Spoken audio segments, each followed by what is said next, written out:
പെട്ടെന്നായോ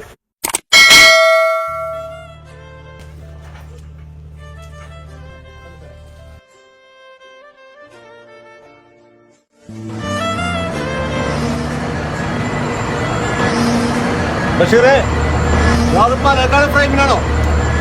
അതെ, 2 നമ്പറിലേക്ക് ബാക്കി ഫ്രെയിമിനെടുത്തു. ബഷീർക്കാ, സമയം കുറേട്ടാണ് ചോറിനൊക്കെ. എടാ നിർത്തറ.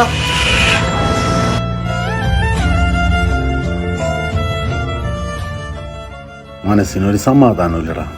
നിനക്ക് എന്താണ് സമാധാനം ഉണ്ടായിട്ടുള്ളത്? എന്നും 100 പ്രശ്നങ്ങളാണ്. എന്താണ് ഇപ്പോഴത്തെ നിന്റെ പ്രശ്നം?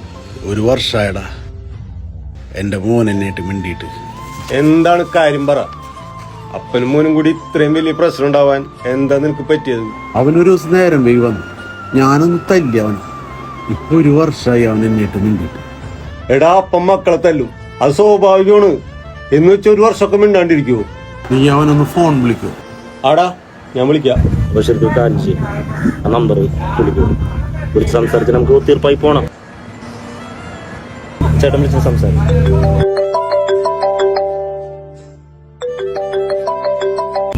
അജ്മലല്ലേ? അതെ, ആരാ? എടാ, ഞാൻ വാപ്പയുടെ കൂട്ടുകാരനാണ്, ആന്റണി ചേട്ടൻ. ആ പറയേട്ടാ. വാപ്പ ഒരു കാര്യം പറഞ്ഞു കേട്ടപ്പോ എനിക്കും വിഷമം. എന്താണ്ടാ വീട്ടിൽ നടക്കുന്നത്? നീയൊക്കെ ഒരു ചെറിയ 10-15 വയസ്സെല്ലാം ആവണല്ലോ നിനക്കൊക്കെ. വാപ്പനൊക്കെ ആയിട്ട് ഇങ്ങനെയൊക്കെയാണ്. എന്താണ് മോന്റെ പ്രശ്നം? അതൊക്കെ ഒരു കാര്യമുണ്ട് ചേട്ടാ. എടാ, എന്തായാലും ഒന്ന് ആലോചിച്ച് നോക്കിയേ. എത്ര കഷ്ടപ്പെട്ടിട്ടാണ് ഈ മില്ലിൽ വന്നങ്ങായിട്ട് അവൻ ഈ പണിയെടുക്കുന്നത്. ഞാൻ നേരിട്ട് കാണണം. ചില ദിവസം വീട്ടിൽ പോകാൻ പറഞ്ഞാൽ കൂടി അവൻ പോകും. അത്രക്ക് നിന്നങ്ങായിട്ട് വീട്ടിൽ പോയിട്ട് എന്താണ് നീ ഈ പ്രശ്നം കഴിഞ്ഞതിന് ശേഷം സമാനമായിട്ട് അവൻ ഉറങ്ങിയിട്ട് പോലും ഇല്ല എന്നാണ് പറയുന്നത്. ഇതിലും വലിയ പ്രശ്നം തൊട്ടാണ്ട നിങ്ങൾ തമ്മിൽ. ചേട്ടന് വേറെ വല്ലതും പറയണ്ട? ഇല്ലല്ല, ശരിയെന്നാ. എടാ, നീ അവൻ ഫോൺ കട്ട് ചെയ്തല്ലേ?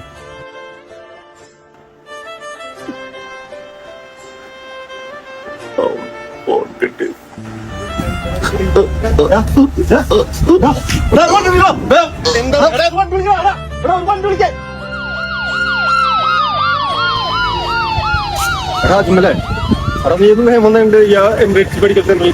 പെട്ടെന്നായോ?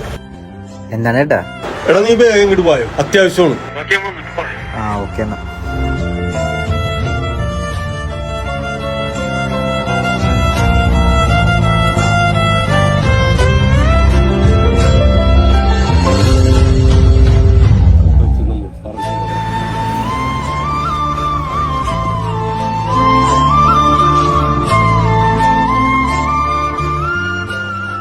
എന്താണ് ചേട്ടാ വരാൻ പറഞ്ഞത്? എടാ, വാപ്പ പോയടാ. വാപ്പാക്കെന്തേ? വാപ്പ പോയടാ. അറ്റാക്കാണെന്നാണ് ഡോക്ടർ പറഞ്ഞത്. ടെൻഷൻ ആവണ്ട, കരയില്ലേ?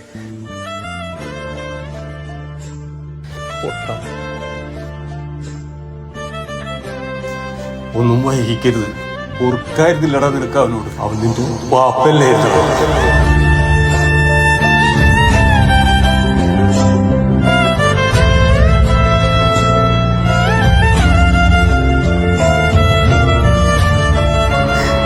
എനിക്ക് വാപ്പ കാണാം. നീ വാ.